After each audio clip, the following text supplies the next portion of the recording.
Hello everyone and welcome back to Strike Zone with Manager George Tsamis.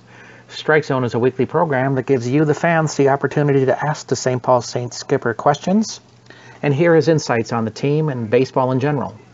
This past week, the club has been battling through a series of injuries, challenging the Saints manager to come up with new and innovative ways to keep the club winning. As usual, those moves have paid big dividends for the club as they continue to roll in the North Division of the American Association. We know George has lots of great information to share with us this week, so let's get right to Strike Zone. So we want to thank you for joining us here again this week. We're back here with George, who is here in St. Paul before heading out to Lincoln. And before we begin with this week's questions, we wanted to just get some injury updates from you this week, George. So first of all, Steve Nicorak hit yesterday during the game versus the Red Hawks. Can you give us an update on how he's doing? Yeah, that's a real unfortunate thing. It's really too bad because he's a great kid, and he got hit in the face yesterday, and there's fractures in his face, and it looks like he's gonna have to have surgery, and he'll be out for the season. And it's just it's really too bad. Because like I said, he's a real good kid, and he's done a good job over at third base, but that injury is looks like it's a season-ending injury, and Sam Moss, which I believe we discussed earlier, he's out for he had surgery on his wrist, so I believe he'll be out 4 or 5 weeks. Then Joey Pashorek in the 9th inning of the game 2 nights ago, he went back for a ball, trying to catch a ball in front of the wall, and crashed into the wall and messed up his thumb on his catching hand. He will be going into the doctor here within the hour, so I don't have an update on him, but he is on the disabled list. I don't know if he'll miss a week or if he'll miss the rest of the season. I really don't know the answer to that one yet. Alonzo Harris he's day-to-day. He's eligible to come off the DL. We are going to bring him with us to Lincoln, and hopefully, he says he's okay. Hopefully we'll be able to activate him tomorrow, but I'd like to see him on the field first before we make that decision. And Mike Woznicka, obviously he's playing hurt with the bad ankle, but he's come back, and I'm glad he's playing because we almost had him because he had a great weekend there in Fargo. And Willie Argo, I see, is back off the DL. Is he recuperated as well? Yeah, we activated him yesterday. He's had a minor groin injury. Don't think it was a big deal, but we were just playing it safe, and so we activated him yesterday, and it's good to have him back in the lineup because obviously we're a little short-handed, so the timing worked out pretty good on that. Are you anticipating making a move with Joey Pashorek going on the disabled list and with Steve Nicorak being out for the season now? Yes, Pashorek is on the disabled list because we had to put him on to activate Willie Argo. Okay. For a roster spot, so he is on the DL. And again, we're looking. I've been on the phone all day and looking all day, and we're trying to get some new guys in here, and so we'll just see what happens here in the next day or so. Okay. Let's talk about Mike Vasnika's weekend that you had there with him. Not only does he come up and play a big job behind the plate for you last night, but 4 home runs in the Fargo series. What are some things that you're seeing in his game that he's just really stepping up right now? I'll tell you what, he had a wonderful night the other night, hitting 3 home runs, and he played with 3 home runs in a game. That's pretty special. It doesn't happen too often, and he hit 2 right-handed, and then he hit a big one left-handed to win the game, and it was just a great weekend for him. He swung the bat well, and this is a player that we almost didn't play because of the ankle, and but it's just, I'm glad we did. and even yesterday, we didn't have any catches for the game. He came to me and said he would catch because he caught a little bit a few years ago, and he did, and he actually did a real good job back there. Two other guys stealing, and again, obviously he had another big home run yesterday. I have to say that, excuse me, it's been extremely impressive. You have Chris Peacock go out and play right field for you and do a really fine job. And yesterday, Robert Cohn not only plays third base for you, but gets the game-winning hit. does this kind of lead us to believe that at some point you're going to be taking the field yourself as a big moment? Well, that would be nice. I would love to play, but I think we know that's not going to happen. You know what? It's just weird how this game works, because the first couple of weeks we had no injuries. Everybody looked good, and then now all these injuries have all happened at the same time, and to have a pitcher play third base and get the big hit to win the game, to put us in the lead. That's something that it's just an unbelievable thing how that went down. And yesterday, I mean, I've been managing 17-year managing, and yesterday may have been one of the most satisfying wins of my career. Again, to have no catches, to have the right fielder catching the game, and to have a pitcher play third base for 5 innings, and to drive in the go-ahead run with a nice, hard line drive single to right. And he made a play at third base, too, with bases loaded. They had bases loaded, and hit a ground ball to him, and he stumbled a little bit, but he made the play, tagged third base, and got us out of the gym. And it's something that, it's not like we tried to do this. It's not like we planned this. It's just the way it goes with all the injuries. And when you have a small roster, a 22-man roster, and a couple guys on the DL, it was just an amazing weekend, and it's just an amazing way to end it with the way we won the game yesterday. Is this kind of, you believe, a character of the team itself that is just like, hey, whatever the skipper's asking for us, we're just going to deliver? Absolutely. Those guys are doing, they do whatever. And they go out there and they play hard every day. And it doesn't matter, if the pitcher's playing outfield or the pitcher's playing third base, or like outfielders can't, it doesn't matter. They just go out there, and whoever's next to them on the field, they're going to go out there and play their best. And even Angelo Tonko hit a line drive base hit the right center yesterday, a routine single, and he hustled all the way out of the box and just kept going and stretched it out to a double. And that's what you need to see more of in baseball. Guys hustling all the time. If we could just address Friday night with you really quickly. Your team gets up 9-1, and Fargo battles back to tie the game up, but then you get the big home run from Mike in the 10th. Is this a game where you take away more positives from winning the game, or do you say, wow, to give up 8 runs and to get tied, we have some work to do? It's definitely more positive. It happened, we we misplayed a couple balls, so we let them back in the game. But you got to give credit to them. They kept swinging it. They came back and they battled back. But you know what? When you blow a 9-1 lead and still find a way to win the game, that just tells you about these guys. And you know what? I'm kind of glad it worked out that way. It shows you what you have. And again, the bullpen's done a great job all year long. It's the one day they didn't get it done, and it happens once in a while. But blowing a 9-1 lead and winning the game, that's just we'll take it. I'm not really sure how this winds up working out from a team standpoint, so you could elaborate here for me. But do you feel like as a team, if a team battles back in a game like that and still winds up losing, is that even harder to take than if you just got beaten 9-1?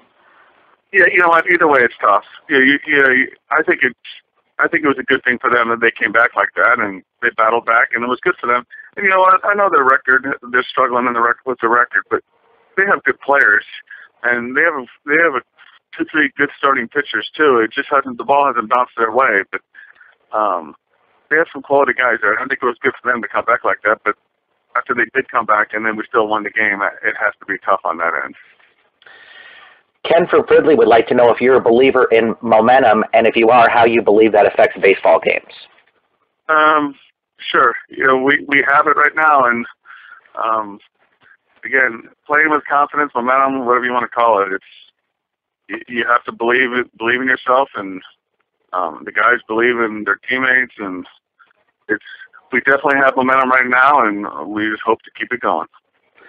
Mary from Mankato asked that you probably heard the national anthem sang 3,000 times in your playing and managing career, and is there one or some that have stand out to you that are a little more unusual than others?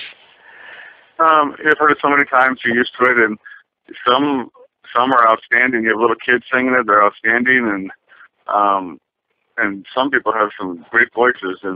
But I've heard it so many times, over the years. You just go with it, and but again, it's special when you have those little kids doing it, and they do a good job.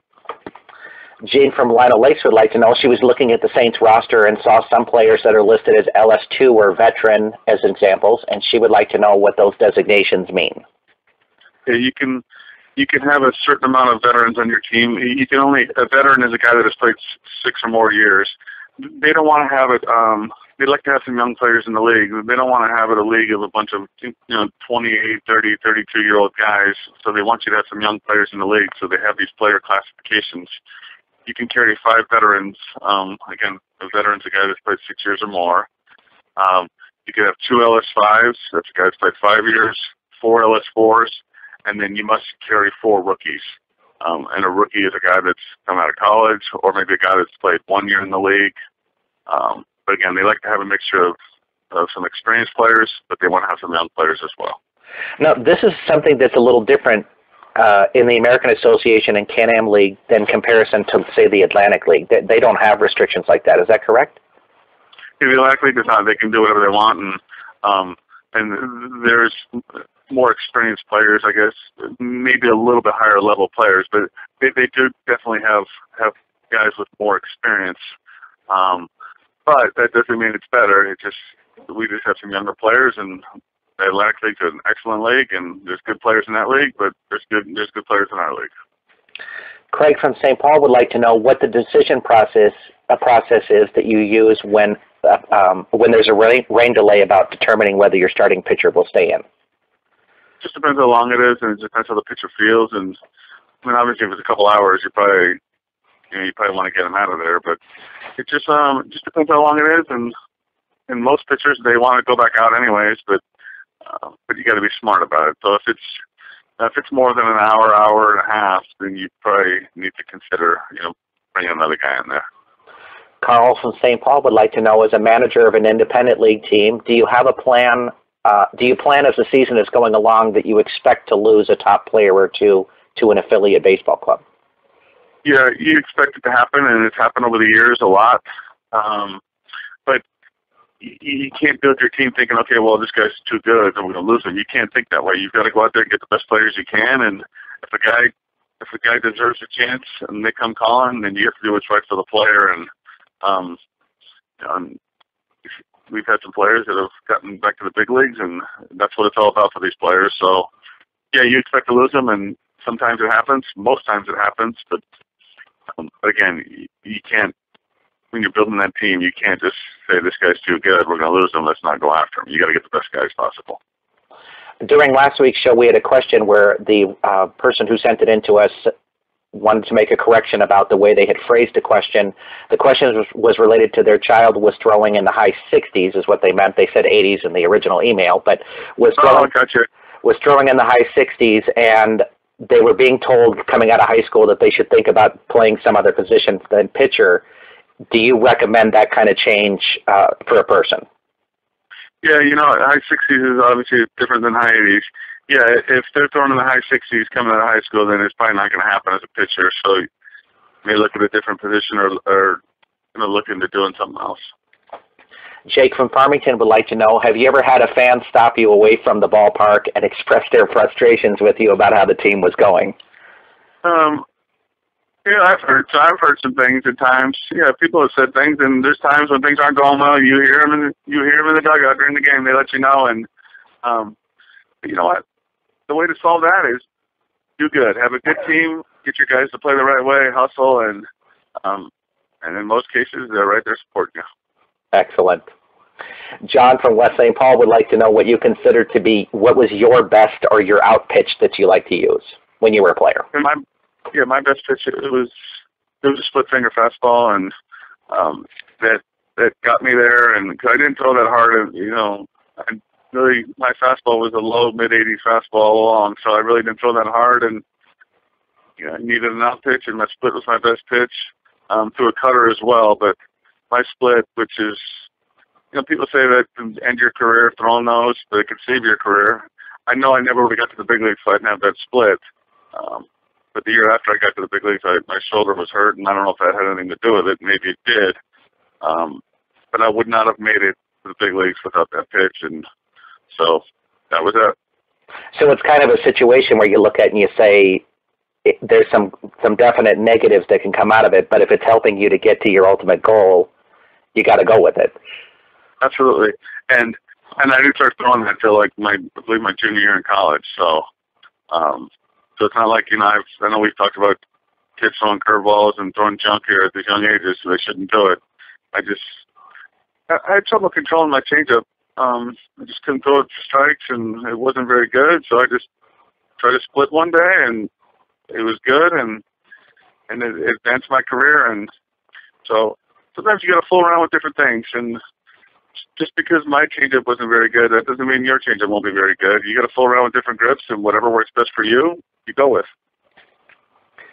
We have Steve from St. Paul that would like to know what you thought of Mickey Mellick's impersonation of you, if you got to see that. I think it's good. He does a good job, and he does a better job than that too. I think he was a little nervous too, because he's a little nervous I was getting mad or something. I thought it was funny, and and a lot of these guys like to do these impersonations of me. They make it known, and they do it. And a perfect example, when Steve Nicorette got hit in the face yesterday, he was on the ground, and he was in a lot of pain, and it was bad, and it was a tough situation.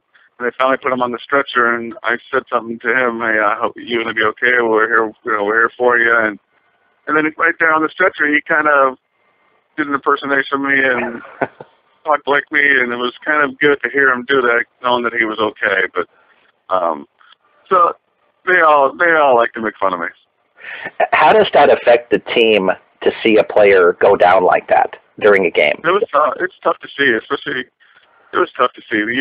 The guy gets hit in the face. You don't want it to happen to anybody, especially your own guy. And obviously, I was out there, and I saw there was a lot of blood on the ground, and it was just to hear him in pain, and it was tough to take. And it's just really too bad that it happened, because it's to get hit in the face like that. That's a tough thing. But I guess he tweeted out last night.